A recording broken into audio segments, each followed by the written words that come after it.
Os pré-reformadores foram pessoas que deram origem e lideraram alguns movimentos específicos contra as práticas e ensinos da Igreja medieval, também conhecida como Igreja Romana, antes mesmo da Reforma Protestante, que começou a tomar forma a partir de 1517, quando o monge alemão Martinho Lutero fixou suas 95 teses na capela de Wittenberg. Apesar de diversos nomes serem sugeridos como tendo sido pré-reformadores, nem todos eles devem ser considerados de fato alguém que encabeçou um movimento de pré-reforma. Isso porque, apesar de terem, de alguma forma, questionado os rumos da Igreja e do cristianismo na Idade Média, seus conceitos eram um tanto quanto distantes do que foi realmente apresentado durante a Reforma.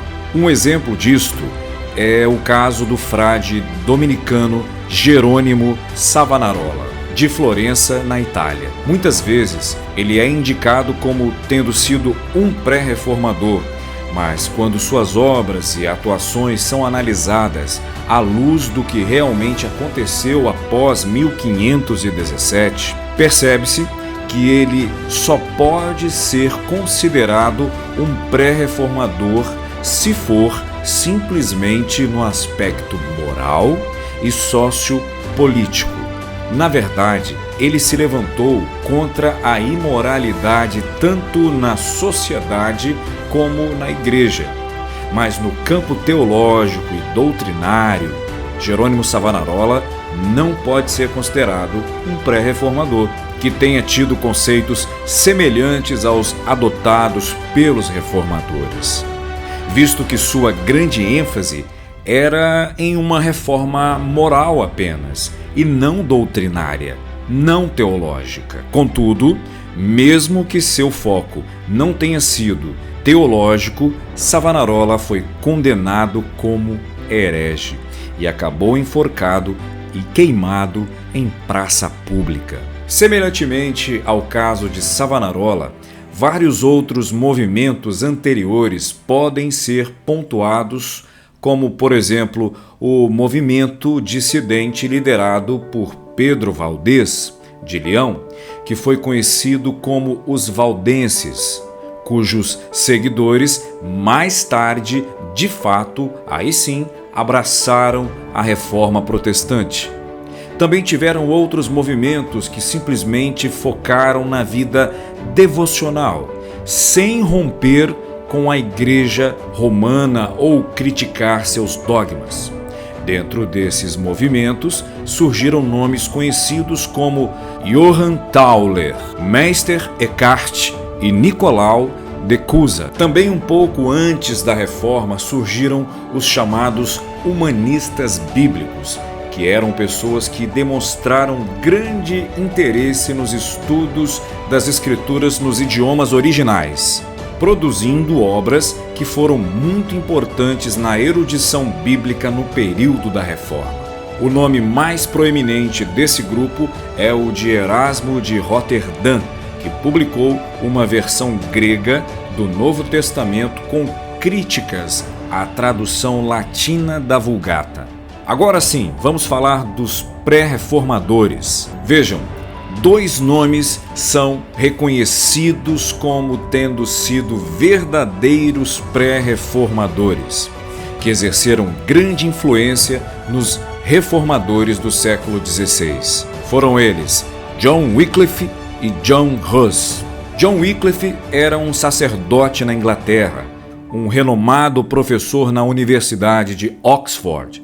John Wycliffe se levantou contra pontos centrais dos dogmas adotados pela Igreja medieval. Ele protestou contra as irregularidades do clero, rejeitou os ensinos acerca da transubstanciação na ceia do Senhor, rejeitou a doutrina do purgatório, do celibato e também combateu fortemente o pagamento de indulgências, porque ele entendeu, pela palavra de Deus, que o homem é justificado pela fé por meio de Cristo Jesus e não por meio de dinheiro, não por meio de pagamento de indulgências.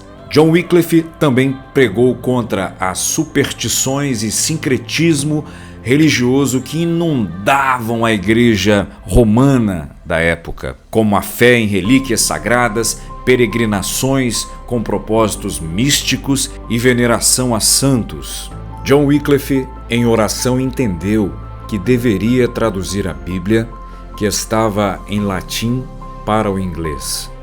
E ele se mudou para Luther World para realizar essa grandiosa tarefa, para que todo o povo inglês pudesse ler e examinar as Escrituras livremente, sem depender das interpretações corrompidas, tendenciosas e interesseiras que eram praticadas pela Igreja Romana medieval. Mas é claro que isso deixou a Igreja Romana furiosa com Wycliffe. Eles queriam a qualquer custo calá-lo, impedi-lo e matá-lo. Mas eles não conseguiram. Wycliffe não tinha medo de ninguém, pois confiava firmemente no espírito de fortaleza do Senhor.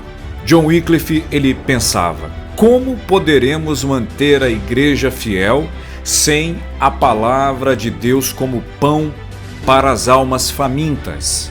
E ele exclamou: meu sonho é ver o inextinguível fogo da palavra de Deus aceso nas mentes e corações de todo o povo da Inglaterra. Porém, infelizmente, mesmo com a ajuda de seus seguidores, eles não conseguiram fazer muitas cópias. Fizeram poucas, e ainda assim, após a sua morte, o número de Bíblias na língua inglesa era algo em torno de 300 exemplares, pois a imprensa ainda não havia sido inventada, fato que só iria ocorrer no ano de 1430 através de Gutenberg, que desenvolveu a sua máquina de imprensa, invenção essa que colaborou poderosamente para que a palavra de Deus, traduzida agora por Martinho Lutero para a língua alemã, chegasse às mãos de todo o povo da Alemanha para que pudessem ler a palavra de Deus com toda a liberdade e serem, pelo Espírito Santo de Deus, convencidos sobre as verdades sagradas das Escrituras.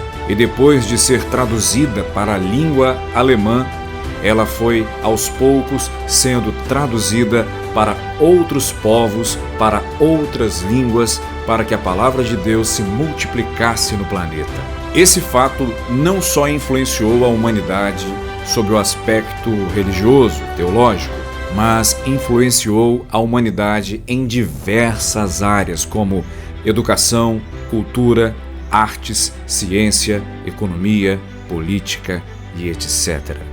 John Wycliffe foi muito perseguido por conta de suas ideias, mas acabou morrendo devido a uma enfermidade.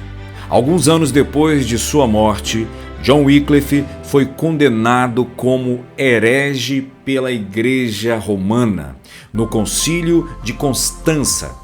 A condenação de John Wycliffe à morte ocorreu quando ele já estava morto há 30 anos.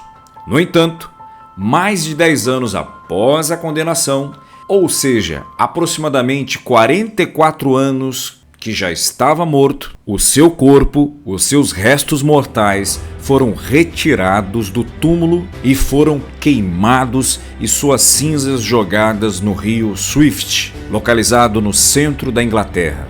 Essa foi uma maneira pela qual a Igreja Romana, a Igreja Medieval, aplicasse a sentença sobre John Wycliffe mesmo depois de morto, para querer dizer com aquele ato simbólico que até a memória de Wycliffe seria varrida da face da terra.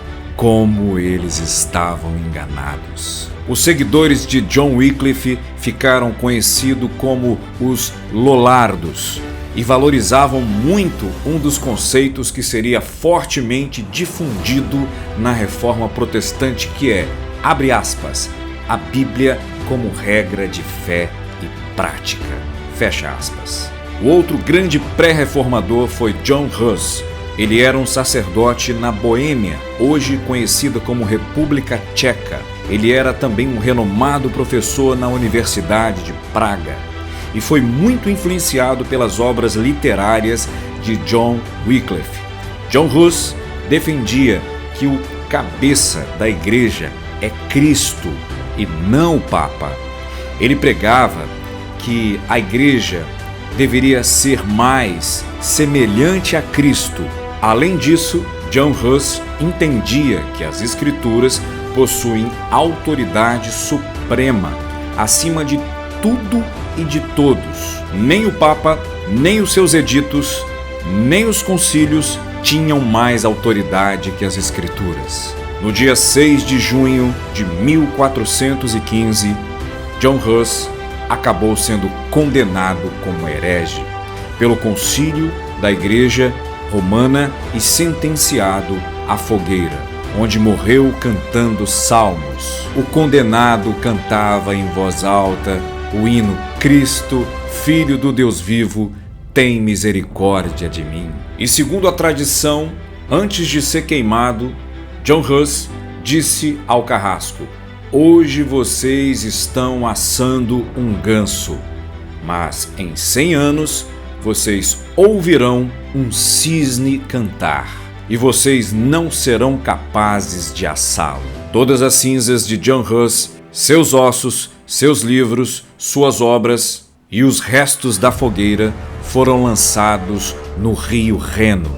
No local onde John Hus foi queimado em Constança, existe até hoje uma enorme rocha que é um memorial do acontecimento que marcou a cidade no sul da Alemanha. Os seguidores de John Hus ficaram conhecidos na história da igreja como Irmãos Boêmios, que se tornariam precursores de outro importante grupo protestante que seria conhecido como os Irmãos Morávios. Certamente, os pré-reformadores foram homens levantados por Deus para protestar com coragem num período em que a igreja medieval romana havia se distanciado da verdade das Escrituras e que acabaram contribuindo de forma muito importante para a reforma protestante do século XVI. Esses homens amaram mais a Cristo e a sua palavra que suas próprias vidas.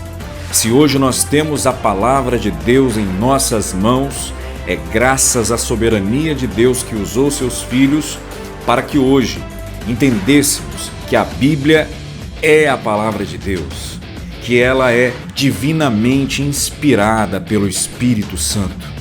Ela é inerrante, ela é suficiente, ela é infalível e perfeita. Ela é tão poderosa que é capaz de nos salvar até mesmo numa simples leitura. Pode acreditar, ocorre muitas vezes nesses momentos que ouvimos a voz do Espírito Santo nos convencendo de nossa fragilidade, de nosso vazio e de quanto carecemos da graça e da presença e de nos reconciliarmos com Deus. Aleluia! Cristo é vivo, a Bíblia é viva, ela fala, ela é a palavra de Deus. Glória a Deus pelos servos que usou para que hoje ela estivesse em nossas mãos. Ame a palavra de Deus, estude a palavra de Deus. Toda honra, toda glória seja dada a Deus. Amém.